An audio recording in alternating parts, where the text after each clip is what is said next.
Gebreyesus said at a regular briefing on Thursday, referring to the Marburg outbreak in Rwanda.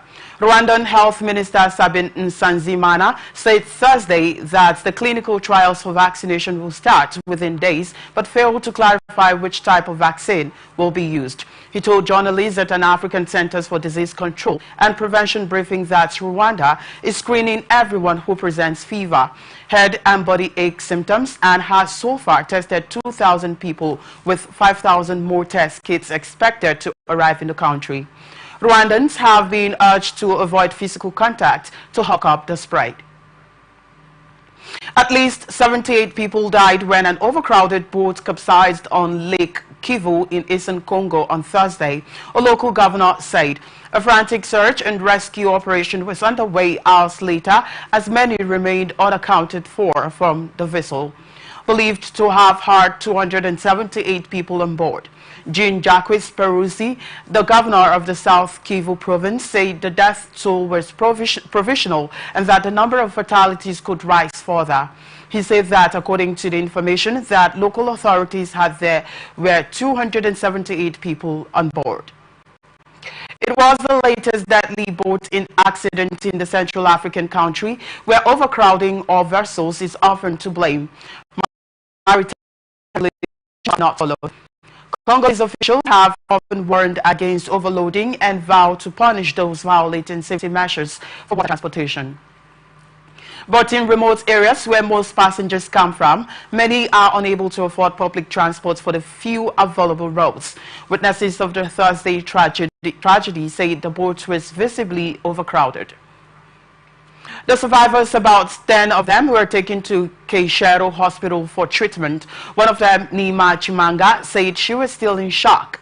Congolese authorities have launched investigations into the deadly boat accidents, including the capsizing of an overcrowded boat on Lake Kivu on Thursday, which killed at least 78 people.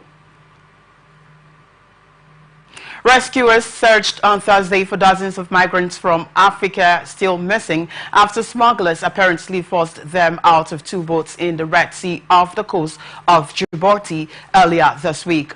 The Djiboutian Coast Guard said at least 48 people were earlier reported to have drowned. The boats had departed from Yemen across the Red Sea on the Arabian Peninsula, carrying 310 people, the International Organization for Migration said. It was not known why the migrants were forced off the boats while still at sea. On Wednesday, the IOM said 111 people were still missing, while the Djiboutian Coast Guard puts the number at 61.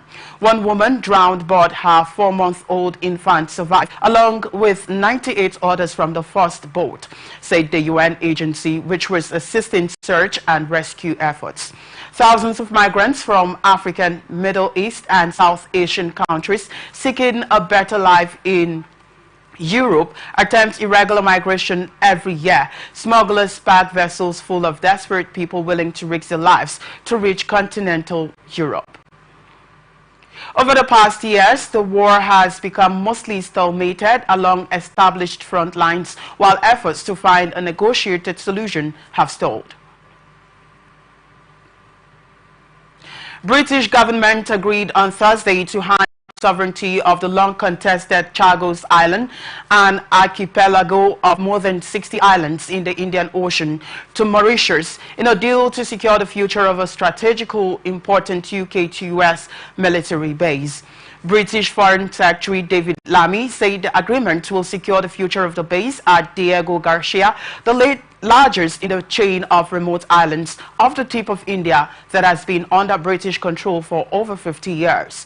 The base, which is home to around 2,500 personnel, mainly Americans, has been involved in military operations, including the 2003 war in Iraq and the long-running war in Afghanistan. Britain's Labour government said without a deal, the secure operation of the military base would be under threat, with contested sovereignty and legal challenges, including through various international courts and tribunals. It will strengthen our role in safeguarding global security, shut down any possibility of the Indian Ocean being used as a dangerous illegal migration route to the UK, as well as guaranteeing a long-term relationship with Mauritius, a close Commonwealth partner, Lamy said. The agreement also paves the way for the potential return of the few people still alive who were forcibly displaced from their homes on the islands decades ago.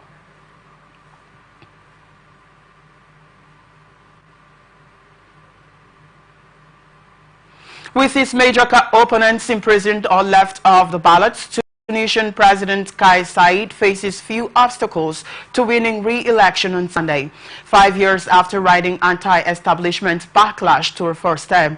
The North African country's October 6 presidential election is its third since protests led to the 2011 ouster of President Zine El Abidine Ben Ali. The first autocrats toppled in the Arab Springs uprisings that also overthrew leaders in Egypt, Libya and Yemen. International observers praised the previous two contests as meeting democratic norms. However, a raft of arrests and actions taken by a Saied-appointed election authority have raised questions about whether this year's race is free and fair. And opposition parties have called for a boycott. Not long ago, Tunisia was hailed as the Arab Spring's only success story, as coups, counter-revolutions and civil wars convulsed the region. The North African nation enshrined a new democratic constitution and saw its leading civil society groups win the Nobel Peace Prize for brokering political compromise. This year's election will offer a window into popular opinion about the trajectory that Tunisia's fading democracy has taken since Saied took office. Kamala Harris was among Barack Obama's earliest supporters in 2008, knocking on doors and raising money to help propel him to a two-term presidency. Now he's returning the favor. The former president will appear on Thursday at an event in the Pittsburgh area, the start of what will be part of a swing state blitz through Election Day, said a senior campaign official, granted anonymity to discuss the schedule ahead of the announcement. Obama's role may have been expected after his glowing remarks about her at this summer's Democratic National Convention. Kamala Harris is ready for the job, he said. This is a person who has spent her life fighting on behalf of people who need a voice and a champion.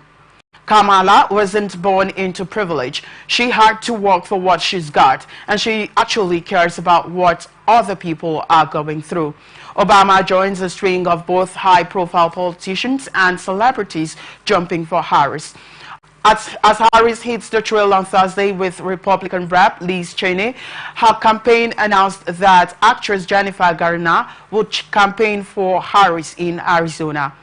Last month, Oprah Winfrey, Chris Rock, Ben Stiller, and other celebrities supported Harris for a live-streamed town hall. Harris and Obama have known each other since 2004, when they met on the campaign trail as he ran for Senate, and she was still district attorney in San Francisco. Man in Florida used his surfboard to rescue a dozen neighbors and pets from flooded homes during Hurricane Helene, providing one of the few uplifting stories in the aftermath of the storm. ATN gathered that Thomas leapt into action as Helene, then a Category 4 storm, crashed ashore on 26 September with an intensity that pushed several feet of storm surge into his community. He had heard his neighbor Annie McIntosh begin screaming from 2 blocks away after her home filled with a dangerous amount of water, which had driven her brother and sister-in-law to seek refuge on counters as the beds and couch floated. In an interview with WTVT, Thomas said the water had reached McIntosh's chest by the time he arrived and found her desperately holding items above her head. The peril confronting Thomas McIntosh and others who endured Helene on Indian Rocks Beach was significant. As of Thursday, at least 12 deaths related to Helene, including 10 drowning, had been reported in Florida's Pinellas County, which includes Indian Rocks Beach. U.S. sports strike that shut down shipping on the East and Gulf Coast for 3 days came to an end on Thursday after dock workers struck a tentative deal with port operators. The International Longshoremen's Association, ILA, announced that the union had reached an agreement with the United States Maritime Alliance, USMX, on wages, suspending the walkout until January. Work would resume immediately, the union said. The strike, which involved 45,000 workers across 36 ports from Texas to Maine, was the first to hit the East and Gulf Coast ports of the U.S. since 1977. The tentative agreement is for a wage hike of around 62%, a source familiar with the matter told newsmen. Both sides said in a statement they would return to the bargaining table to negotiate all outstanding issues. Concern had been mounting about the potential economic impact of the strike. And the threat of shortages, J.P. Morgan analysts estimated the walkouts could cost the U.S. economy as much as $5 billion a day.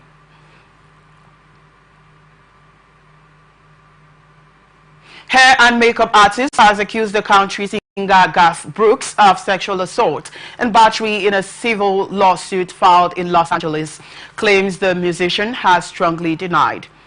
The anonymous accuser, referred to in the complaint as Jane Roe, alleges that Brooks raped her during a work trip to Los Angeles in 2019 and that he repeatedly groped her and made sexual explicit comments while she was doing his hair or makeups throughout 2019. In a statement, Brooks called the allegations lies and said he was incapable of the behavior he was accused of committing. I trust the system, I do not fear the truth, and I am not the man they have painted me to be, he said.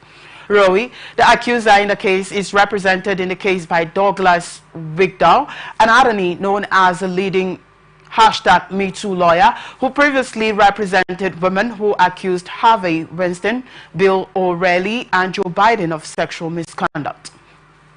In a statement on Thursday and in a separate lawsuit he filed in Mississippi in September, Brooks said the allegations of sexual assault and sexual harassment were false and designed to extort money from him.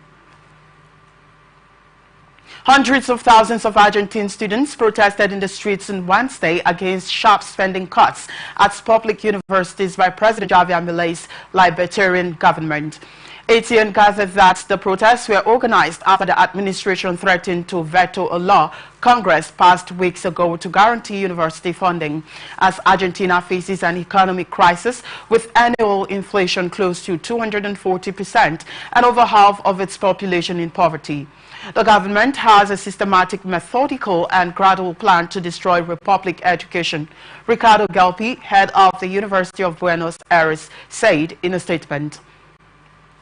The head of Argentina's FUA University Federation, Pierre Fernandez, told the crowds that public university education is fighting for its survival, adding that spending on education and science is an investment, not an expense. In April, a protest that drew hundreds of thousands of students and teachers forced Milei to reconsider a cut in the higher education budget. University authorities later said the government did not make promised improvements. Argentina's Ministry of Human Capital said in a statement that the government's commitment to public universities remained firm. Public university education was never defunded, it said. Francisco Martins de Silva, 67 years old, lives in the Amazon River Valley in the region of Amazonas, facing the worst drought in record. The drought has paralyzed river transportation, leaving many isolated and unable to leave their homes. The state of Amazonas has 62 municipalities in a state of emergency, while Acre has 21. Around 70% of all cities in the region are affected by the drought, with almost 300 under severe or extreme conditions. The droughts this year and last year were severe and left a lot of damage. Elineide Rodriguez, also from San Francisco Domaine, lives between the Amazon River and the Paraguaguara Lagoon near Manaus. The Negro River, the main access to Manaus, is now 20 centimeters below its record low, affecting access to supplies in the city and surrounding communities. The drought has left many people in the area struggling to get around and access essential resources. Donald Trump unleashed a foul-mouthed tirade about undocumented immigrants and predicted that this could be the last election we ever have if Kamala Harris wins during a private fundraising dinner this summer. Newsmen obtained a 12-minute recording of a speech that the Republican presidential nominee gave at a dinner on 10th of August in Aspen, Colorado, where attendees were required to donate anywhere from $25,000 to $500,000 a couple. Trump devoted most of his address to border security and immigration, recycling xenophobic claims now familiar from his rallies. Radical left-wing lunatics want people to come in from prisons, mental institutions and insane asylums, he asserted without evidence, adding that the U.S. was harboring a record number of terrorists. The former president insisted that smart, very streetwise leaders of Venezuela and other South American countries were sending murderers and drug dealers to the U.S. to reduce their own crime rates, relieve the burden on the prisons and save money. Trump cited a false example of 22 people they claim had come to the U.S. after being released from prison in the Democratic Republic of the Congo. Trump, who instigated an attempted coup on 6 January 2021 and has claimed that his Democratic rival Harris poses a true threat to democracy, used the exclusive event to warn of their consequences if she becomes president. 6 migrants have died after soldiers in Mexico opened fire on a vehicle carrying a group of 33 people who were traveling in the south of the country. The Mexican Defense Ministry said another 10 migrants were injured in that incident on Tuesday evening, some 25 miles north of the border with Guatemala. The ministry said a military patrol saw the migrants pick a vehicle traveling at high speed, which made an apparent attempt to avoid being stopped. Soldiers reported hearing explosions, after which 2 officers opened fire. The statement said, adding that they have been removed from their duties while an investigation is carried out. Mexico is under pressure from the U.S. to crack down on the number of migrants making their way through the country to reach the American border.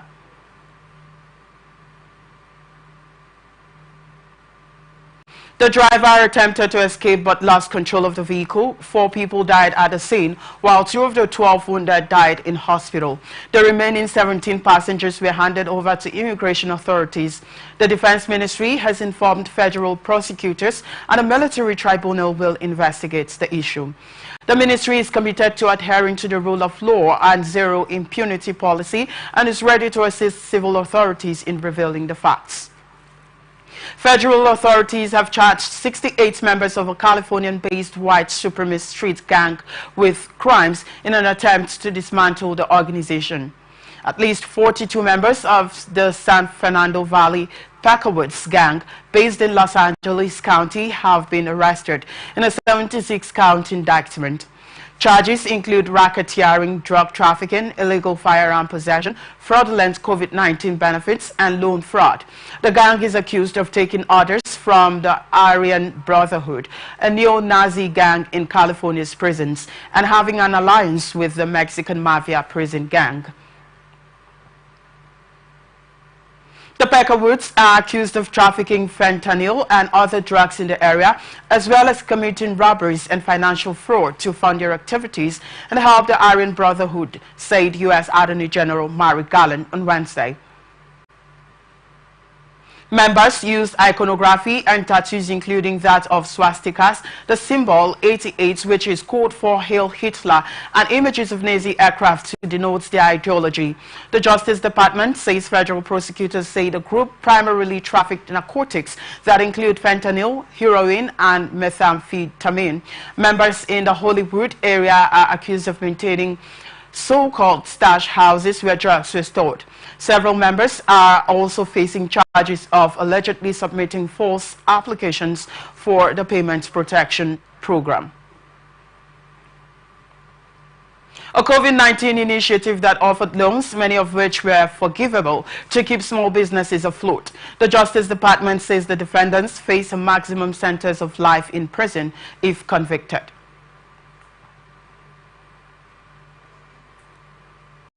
Prosecutors have filed a new court filing claiming that Donald Trump resorted to crimes to overturn his 2020 election defeat. The filing challenges Trump's claim that he is protected by a landmark Supreme Court ruling that grants broad immunity from prosecution for official acts conducted while in office. The filing argues that Trump was not always acting in an official capacity, but engaged in a private criminal effort to overturn the 2020 results. The case has been frequently delayed since charges were filed over a year ago, accusing Trump of illegally blocking the certification of President Joe Biden's victory. Prosecutors have filed a court document accusing Trump of lying about his vice president's safety during riots in January 2021. The document alleges that Trump was not upset about the situation and that he was not upset about his vice president's safety. Trump's lawyers fought to keep the filing sealed, but campaign spokesman Stephen Cheung called it falsehood-ridden and unconstitutional. Trump called the filing a hit job and accused prosecutors of egregious misconduct. You're watching the international news on Atlantic Television Network. Still ahead, Haiti gang attacks leaves at least 20 deaths. We'll be back after this break. Please do stay with us.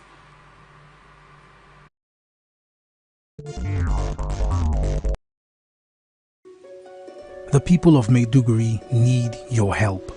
A catastrophic flood has engulfed the city, leaving over 1 million residents stranded and fighting for survival. Entire communities are submerged, with people trapped inside homes and on rooftops cut off from food, clean drinking water and essential supplies. Health experts are warning of a potential outbreak of deadly diseases, and medical facilities are out of commission. The situation is dire. Helicopters, boats and high-riding trucks capable of navigating the treacherous, waterlogged areas are urgently required to reach the countless men, women and children still awaiting rescue. The Nigerian media is issuing a desperate plea to the government, humanitarian organizations, international actors and citizens across the nation. Step in now, before it's too late. For more information on how you can help, contact Professor Usman A. Tar, the Honorable Commissioner for Information and Internal Security, Borno State, on 0809-233-3955. Every second counts. This is powered by Atlantic Television Network.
stay with us. We are open for adverts, placements, bookings, and commercials.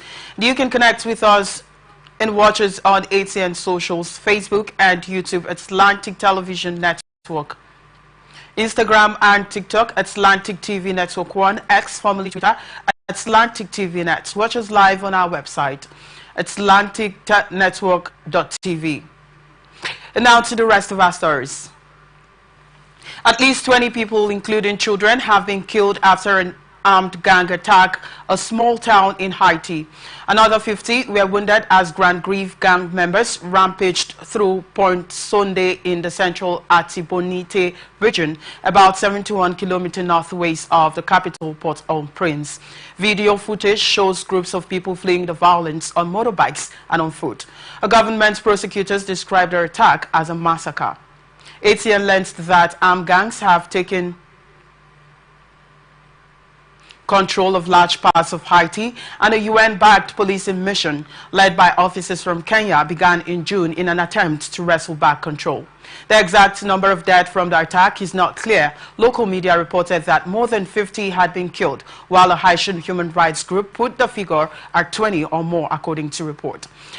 Thursday's gang rampage comes almost a month after the Haitian authorities expanded a state of emergency to cover the whole of the country. Prime Minister Gary Conille has vowed to crack down on the gangs, with the UN saying a robust use of force is needed. Indian government has opposed petitions in the top courts that seek criminalization of marital rape, saying it would be excessively harsh. The Federal Home Ministry told the Supreme Court that a man does not have a fundamental right to force sex on his wife, but there were enough laws to protect married women against sexual violence. The top court is hearing petitions seeking to amend the British-era law that says a man cannot be prosecuted for rape within marriage. Violence within marriage is rampant in India. According to a recent government survey, 1 in 25 women have faced sexual violence from their husbands. Marital rape is outlawed in more than 100 countries, including Britain, which criminalized it in 1991.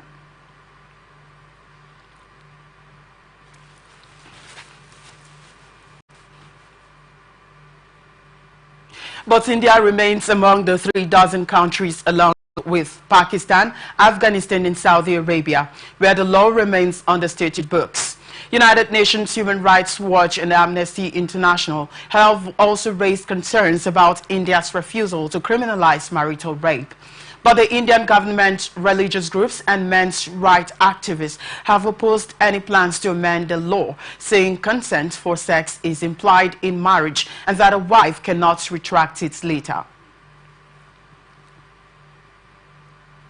North Korea's Kim Yo-jong, the powerful sister of leader Kim Jong-un, criticized the military parade held in Seoul for its Armed Forces Day this week and called it a clown show.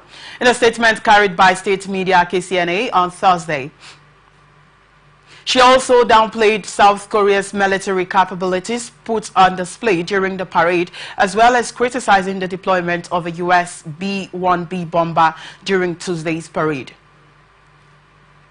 South Korean police have detained a North Korean defector for attempting to cross the heavily guarded border back to the north on a stolen bus. The man was caught on the unification bridge that separates the two Koreas, where he ignored soldiers who asked him to stop and crashed the bus into a barricade. Though some 34,000 North Koreans have defected to the south since the Korean peninsula was divided more than 70 years ago, defectors seeking to return to the north are rare. The man, who is in his 30s, told police he had wanted to return home after experiencing difficulties in the south, according to South Korean media. He reportedly left North Korea about a decade ago. He reportedly stole the bus at 1 p.m. local time on Tuesday from a garage in the northern city of Paju and was caught half an hour later. Surveillance footage from the garage showed the man wearing a hat, trying to open several vehicles until he managed to get into the bus. He was not found to have been under the influence of alcohol or drugs at the time of the incident, report says. Video released by the Elephants Nature Park in Chiang Mai, Thailand, shows 4 elephants wading through flood waters as staff work to evacuate the animals to higher ground. Park founder Sungdeon Chilet said the elephant that trailed behind the others is blind, which is why it moved slowly. Severe flooding has inundated northern Thailand in recent weeks, brought by Typhoon Yagi, Asia's most powerful storm this year. The storm has exacerbated the country's annual monsoon season, affecting thousands of households.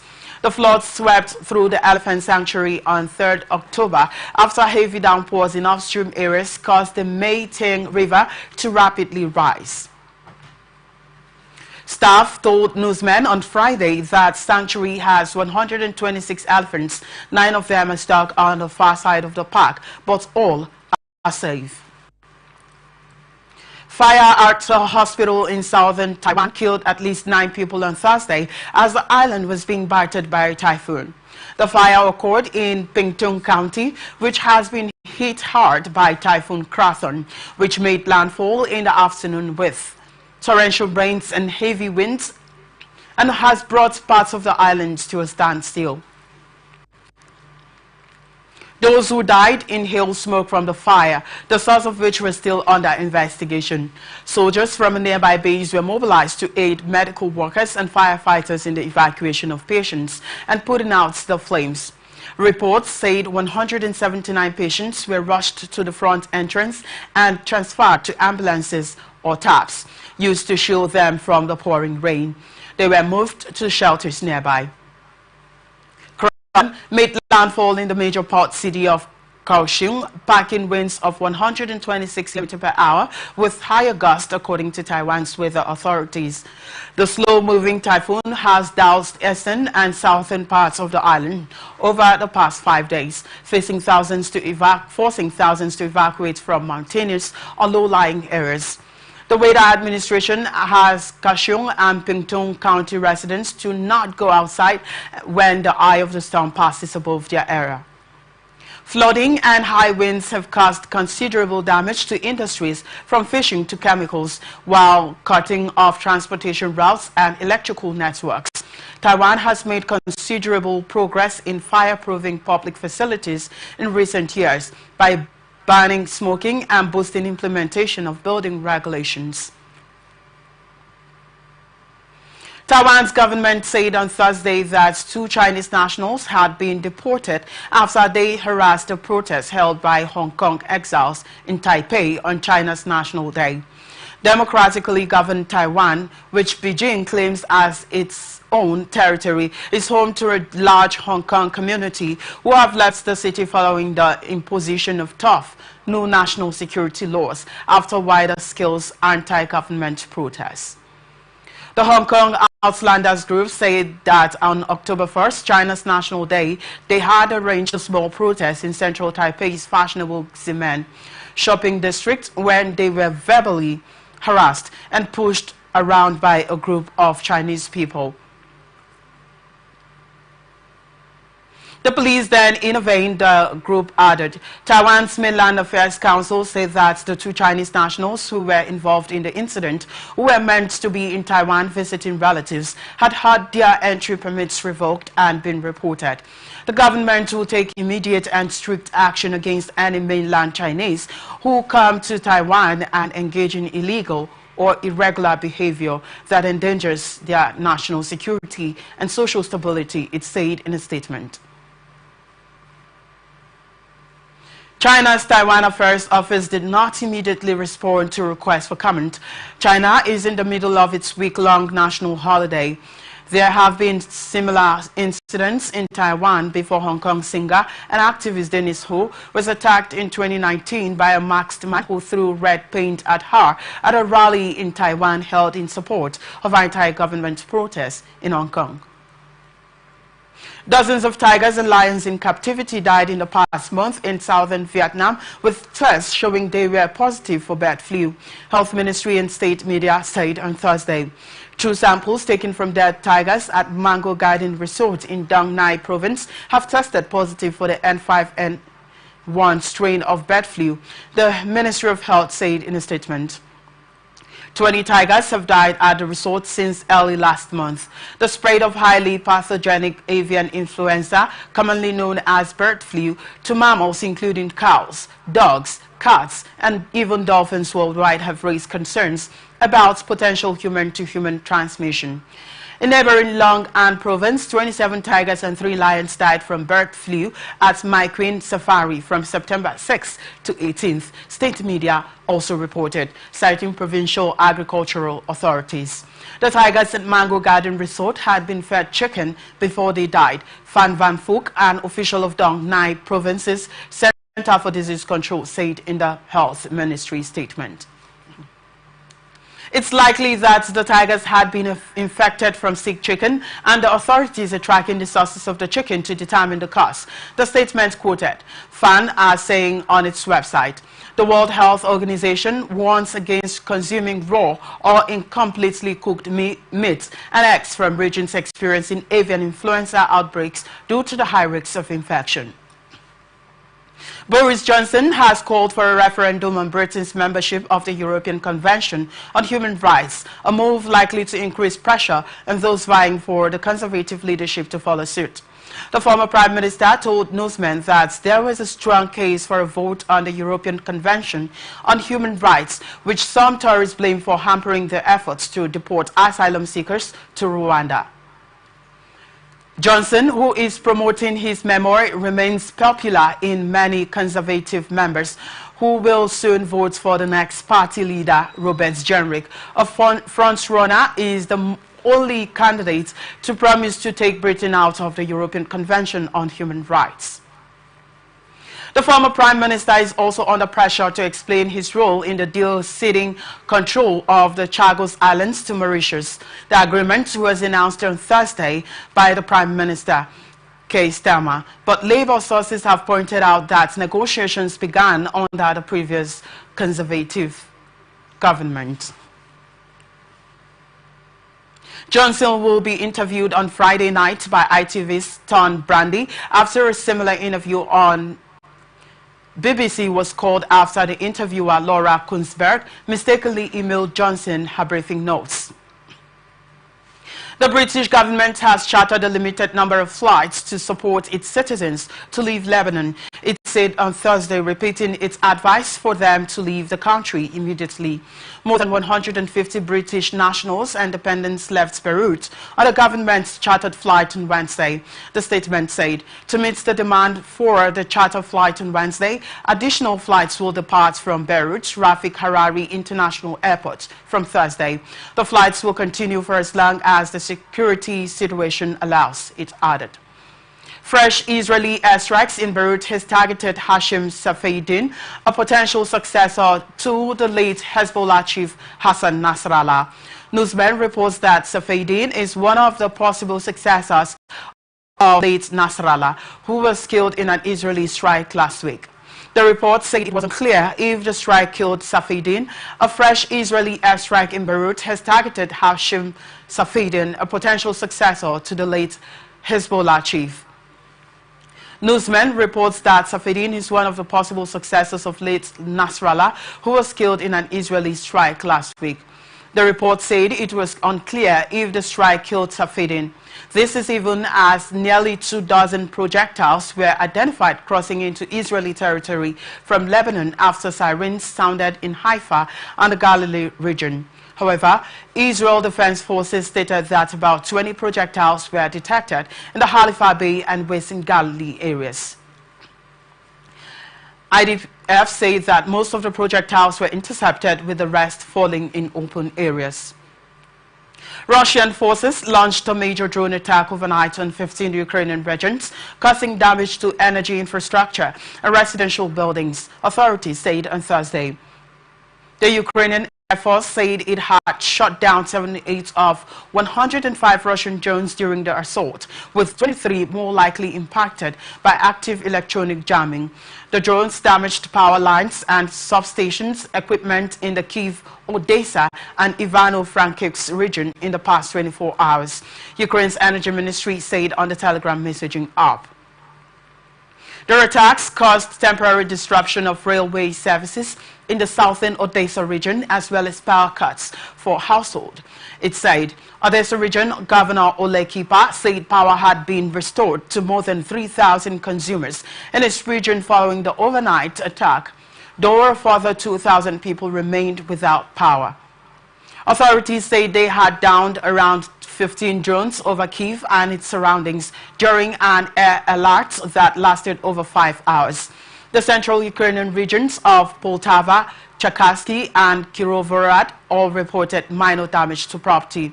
Russia's defense ministry said its forces had hit Ukrainian energy facilities that were providing power to Ukraine's armed forces operations, Russian state agency reported. Russia has been targeting civilians in Ukraine, causing damage to its energy infrastructure and causing a surge in strikes. The Ukrainian military used ATACMS ballistic missiles provided by the U.S. to strike a Russian radar station, reducing Moscow's ability to detect, track, and intercept ballistic targets. The strikes have intensified with the approaching winter, prompting Kyiv to call on allies to lift restrictions. And that's it on the international news for today. Before we go, another look at the major stories. We told you that Rwanda's Marburg fever deaths rises to 11. UK gives sovereignty to Chagossians to Mauritius. Obama sets to hit campaign trail for Harris in U.S. Gang attack leaves at least 20 dead in Haiti. In Taiwan, hospital fire leaves at least 9 dead as typhoon batters island south. Russia launches major drone attack on Ukraine. That's it. Thank you so much for watching. I am Victor Peter. You can follow us on our social media platforms, X, formerly Twitter, at Atlantic TV Net, Facebook and YouTube at Atlantic Television Network, Instagram at Atlantic TV Network. Watch us live on our website, atlanticnetwork.tv. Peace and unity are the pathways to progress. Business news comes up next. Do stay with us.